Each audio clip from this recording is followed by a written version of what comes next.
ఇక బులెటిన్ ముగించే ముందు తమిళనాడులో వర్ష బీభత్సంపై తాజా పరిణామాలను మా ప్రతినిధి ధనంజయ్ అందిస్తారు.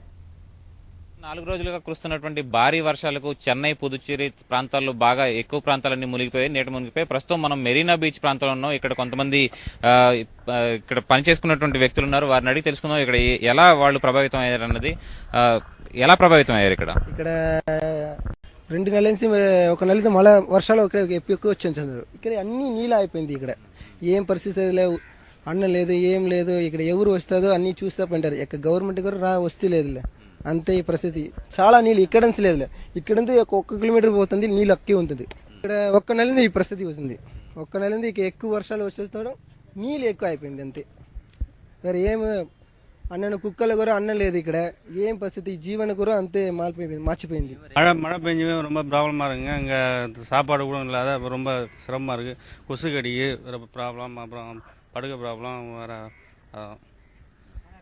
ఇక్కడ మొత్తం మీద ఈ చెన్నై మెరీనా బీచ్ తో పాటు చాలా ఈ ప్రాంతాల్లో సైదాపేట, అలాగే వలజాయిపేట, ఇక కొరుక్కుపేట, ఇలా తదితర ప్రాంతాల్లో పూర్తిగా నీట మునిగి మొత్తం రవాణా వ్యవస్థ కూడా పూర్తిగా ఆగిపోవడంతో కొంతమంది విద్యార్థులు, ఇక్కడ పరీక్షలు రాసేందుకు వచ్చినటువంటి విద్యార్థులు కూడా ఆగిపోయినటువంటి పరిస్థితి ఉంది. వారిని అడిగి మరిన్ని విషయాలు తెలుసుకుందాం.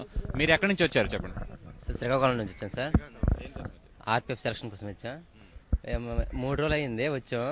ఈ వర్షాల వల్ల అసలు భోజనం లేదు, ఏం లేదు. రైల్వే స్టేషన్లో పడుకోవడం, రైల్వే స్టేషన్లో కూడా సరే బాగలేదు సార్. నిన్న అక్కడ నుంచి ఆర్పిఎఫ్ నుంచి నిన్న సాయంత్రం బయలుదేరాం. ఇప్పుడు మార్నింగ్ వచ్చాం. ఇక్కడికి వర్షాలు లేవు, నైట్ అల్లా రోడ్డు మీద.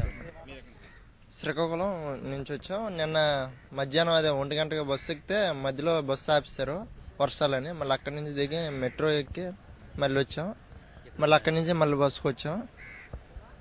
అంటే డైరెక్ట్ రావాల్సిన బస్సు ఛార్జీలు అయితే తీసుకుంటున్నారు, కానీ జర్నీ మట్టుగా అవడం లేదు, టైంకి రావడం. ఇరుక్కుపోయారు కదా, మరి మీ క్షేమ సమాచారాలను మీ ఇంటి వాళ్ళకి తెలిపారా? ఛార్జింగ్ లేదు సార్, ఛార్జింగ్ లేదు. ఛార్జింగ్ ఉండేటప్పుడు కాల్ చేసి సమాచారం అందిస్తున్నాం సార్. ఇక్కడ ఏమైనా హెల్ప్ లైన్ తీసుకున్నారా? ఏం లేదు సార్, హెల్ప్ లైన్ ఏం లేదు. కాకపోతే నైట్ పోలీసులు కొంచెం సాయం చేశారు సార్. లోకల్ పోలీసులకి కొంచెం సాయం చేశారు, అంతకుమించి మరి ఇంకే హెల్ప్ లైన్ లేదు. నెక్స్ట్ నైట్ కొంచెం ఆహార పొట్లాలు గట్టి ఇచ్చారు తమిళనాడు.